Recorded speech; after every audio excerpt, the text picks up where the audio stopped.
Pochcham xolamni kalishchasidan oyog'ini chiqarib, meni kalishchamga solganda kalishcham yirtilib ketdi.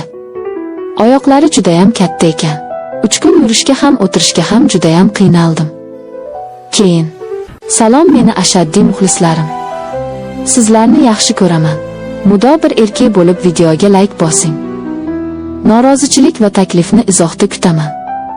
Boshladik unda jonkalarim. Ishtonni xollab qo'yaki yo'q. Men hayotimda bunday voqeaga hech qachon duch kelaman deb o'ylamagan edim. Har doim o'zining dunyosi, o'z taqdirining yo'nalishi bo'lgan, sokin o'ylaganini hech kimga sezdirmay yuradigan qiz bo'lganman. Menga mehr bergan, o'z qizi kabi ko'rgan yagona odam xolam edi. Onam hamisha ishlash bilan band bo'lgan, men esa bolaligimda ko'proq xolam bilan yashardim. Shu bois ularning uyi men uchun ikkinchi uy edi. Xolamning eri Safar aka esa men uchun doim katta odam, jiddiy, ayoliga sodiq, o'zidan mas'uliyatning hidi kelib turadigan erkak bo'lib ko'ringan. Men Safar akani bolaligimdan hurmat qilardim, lekin hech qachon uyg'ongan hissiyotlar, yashirin tortilish, taqiqlangan istaklar haqida o'ylamaganman. Hayot esa ba'zida taqdirni shunday burib yuboradiki, hatto o'zing ham kimga aylanganingni bilmay qolasan. Xolam kasal bo'lib yotib qoldi. Operatsiya qilindi. U o'ziga kelguncha bir necha oy kerak bo'ldi. Men har kuni xolamning uyiga yordamga borardim. Ovqat qilardim, tozalardim, dori-darmonlarini olib kelardim. Hamma ish Safar akaning bo'ynida edi. U ham ishlaydi, ham xotiniga qaraydi, ham uy yumushlarini qiladi. Men esa unga yordam berishni burchim deb bildim. Shu yordam safarida men odamning ichidagi eng yashirin, eng taqiqlangan hislar qanday uyg'onishini o'z boshimda sezdim. Bir kuni xolam uxlab yotgan edi. Uy jimjit. Men oshxonaga kirib choy quyayotgan edim. Safar aka ham shu yerda edi. U qo'llarini issiq piyolaga tutib men tomonga qarab qoldi. O'sha nigoh, o'sha qarash butun hayotimni ag'darib yuborgan ilk lahza edi. Nigohi odatdagidan chuqur, odatdagidan yumshoq, odatdagidan ehtiyotkor edi. U men bilan ko'z-ko'zga tushgandan so'ng nigohini olib qochdi. Lekin shu qisqa lahzaning o'zi yuragimni qattiq ura boshlashiga yetdi. Men buni tasodif deb o'yladim. O'zimni shunchaki o'ylab qo'yganman deb ishontirdim. Ammo 4-chi, 5-chi, 6-chi marta ham aynan shunday bo'lgach, ichimdagi inkor eritila boshladi. Har safar u bilan bir xonada qolib qolsam, ovozim titrar, qo'llarim beixtiyor sovib ketardi. Yuragim esa o'zining odatdagi ritmini unutib qo'yardi. Bir gal kechqurun xolam uxlab yotganida Safar aka menga: "Bugun juda ko'p charchading, rahmat senga", dedi. Ovozida shukr, minnatdorlik bilan aralashgan mehr bor edi. Yelkalarimda nimadir uvushib ketdi, lekin javob qaytarishga qo'rqdim. "Hech narsa emas", dedim sekin. U yonimga yaqinlashdi. Faqat 2 qadam. Ammo o'sha 2 qadam mening butun olamimni o'zgartirdi. "Sen yaxshi qizsan", dedi u past ovozda. "Hammasi uchun rahmat." Bu oddiy so'z emas edi. Ko'zlaridan ko'rinib turardi, u ichida nimadir bilan kurashyapti. Ayoliga bo'lgan mas'uliyat, menga bo'lgan yashirin tortilish. Uning ko'zlarida shu ikkisi tinimsiz to'qnashayotgandek edi.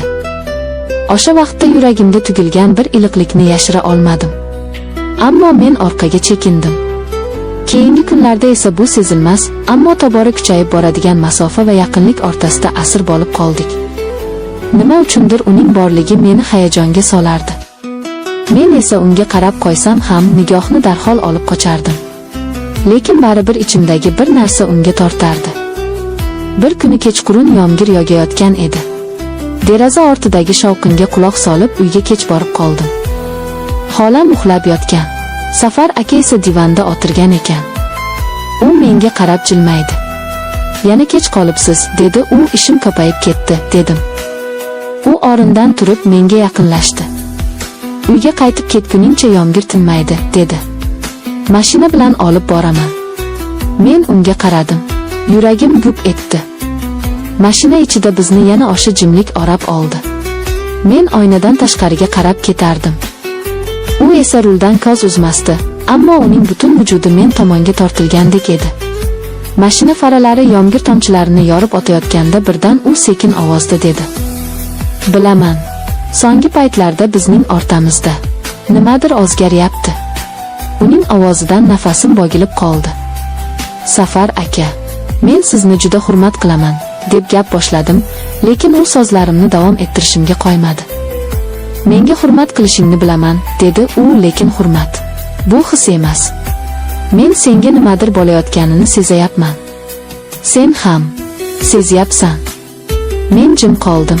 Bu sukutning ozi menga xiyonat qilganday bo'ldi. Mashina to'xtadi. U menga qaradi. O'sha qarashda 20 yil davomida ayoliga sodiq bo'lgan odamlar unga ishonadigan kuchli vazmin erkakning butun ehtirosi, butun iztirobi, butun ichki kurashi ko'rinardi. Men seni sevib qoldim shekilli, dedi u nihoyat. Dilimdan bir lahzada issiq narsa o'tib ketdi. Nafasim qisilganday bo'ldi. Bu so'zlarni kutmagan edim. Balki kutganman, lekin o'zimga tan olmay yurgandirman. Bunday demang, dedim sekin. Men yillar davomida ko'nglimni boshqarganman, dedi u, lekin sen bilan bo'lgan har bir daqiqam, har bir nigoh meni butunlay yo'q qildi. U qo'limni ushlamoqchi bo'lganda qo'lim beixtiyor titradi, ammo tortib olmadim. Bu qo'l ushlash emas edi, bu ikki odamning o'zini tan olishi, ko'ngildagi yashirin eshikning ochilishi edi. Uyga kirganimdan keyin kechasi uxlay olmadim. O'zimni yomon ko'rdimmi? Yo'q. Unga achindimmi? Yo'q. Undan qochgim keldimi? Yo'q. Balki men ham allaqachon unga bog'lanib qolgan edim. Keyingi kunlar esa azob va ehtiros bilan to'lgan kunlarga aylandi. Har safar borganimda u mening ko'zimga qarashdan qo'rqardi. Men esa uning yonida turganimda yuragimni boshqara olmasdim. Bir kuni u hovlida turgandi. Men xolamga dori berib chiqdim. Safar aka odatdagidek menga bir qarab qo'ydi. Ammo bu safargi qarash qisqa ammo kuchli edi. Biz bunday davom eta olmaymiz, dedi u. Ha, dedim, bilaman. U bir qadam yaqinlashdi. Keyin yana to'xtadi. U bilan oramizda bir qarich masofa qoldi. Ammo bu masofa ikki dunyoning oraligidek tuyuldi. Men seni unutay deb harakat qildim, dedi u ovozi titrab. Lekin har kuni, har soatda seni o'ylayman. Men o'z hislarimni yashira olmadim. Men ham, dedim sekin. Bu so'z meni ham, uni ham yo'q qildi. U qo'limni ushladi. Bu qo'l ushlashda hech qanday behayo ma'no yo'q edi. Faqat og'ir ehtiyoj, bir-birini his qilish, bir-birida taskin topish bor edi.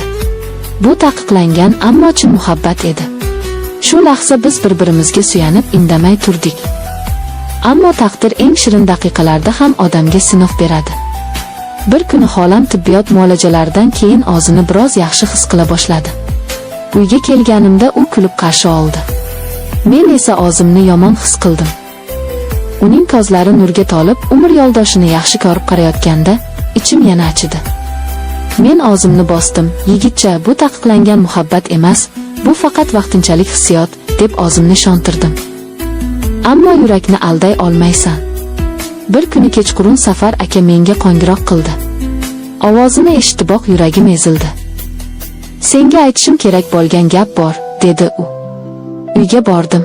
U deraza yonida turardi. Kechki shamol pardalarni chayqatardi. Safar aka esa gamgin edi. Men seni sevaman, dedi u, lekin bu sevgi seni ham, meni ham kuydiradi. Mening ko'zlarimga yosh keldi, lekin o'zimni tutdim. Ha, bilaman. U yaqinlashdi, qo'llarimni tutdi. Nigohlarimiz to'qnashdi. U menga hech narsani va'da qilmadi, hech narsani talab ham qilmadi. Faqat bir haqiqatni tan oldi, biz bir-birimizga kerak edik. Lekin hayot hammasiga nuqta qo'ydi. Xolam ertasi kuni meni chaqirib qoldi. U quvonch bilan, "Ertaga uyga qaytaman", dedi. Men jilmaydim, ammo ichimda nimadir sinib ketdi. Bu Safar aka bilan bizga ruxsat berilmagan so'nggi kecha, so'nggi suhbat, so'nggi nafas edi. Safar aka ham buni bilardi. Ertasiga xolam uyga qaytar ekan, u menga, "Biz endi faqat qarindoshmiz", dedi. Uning ko'zlarida iztirob, mehr, ehtiros, qo'rquv hammasi bir vaqtda aks etardi. Men boshimni qimirlatdim xolos. Shu bilan hammasi tugadi. Ammo yuragimda u bilan yashagan har bir daqiqa abadiy qoldi. Uning qarashlari, qo'llarining iliqligi, yashirin ehtiros, taqiqlangan muhabbat hammasi hayotimning bir qismiga aylandi. Biz oramizdagini hech kimga aytmadik. Hech qachon bir-birimizni ayblamadik. Hech qanday jinoyat, xiyonat niyati yo'q edi. Faqat ikki odamning yuragi bir vaqtning o'zida uyg'ongan, lekin birga bo'lishga haqqi bo'lmagan muhabbat. Hozir esa oradan yillar o'tdi. Lekin men haligacha o'sha nigohni, o'sha qo'l ushlashni, o'sha taqiqlangan, ammo eng halol his bo'lgan muhabbatni unutolmayman.